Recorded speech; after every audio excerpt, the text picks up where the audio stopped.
ഇന്ത്യയുടെ തന്ത്രപ്രധാന മേഖലയായ ആൻഡമാൻ നിക്കോബാർ ദ്വീപുകളെക്കുറിച്ച് നമുക്ക് നോക്കാം.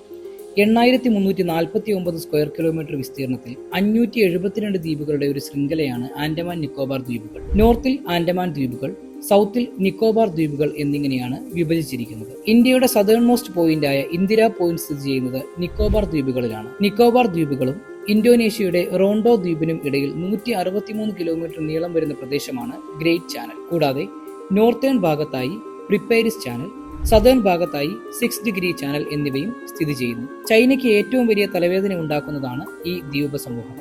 കാരണം ചൈനയുടെ 80% എണ്ണയും കടന്നു പോകുന്നത് ആൻഡമാൻ ദ്വീപുകൾക്ക് അടുത്ത് സ്ഥിതി ചെയ്യുന്ന മലാക്ക സ്ട്രെയിറ്റിലൂടെയാണ്. ഇന്ത്യക്ക് ശക്തമായ സൈനിക വിന്യാസമുള്ള ഈ ദ്വീപുകളിൽ നിന്നുകൊണ്ട് മലാക്ക സ്ട്രെയിറ്റ് ഇന്ത്യക്ക് എളുപ്പത്തിൽ നിയന്ത്രിക്കാൻ സാധിക്കുന്നു.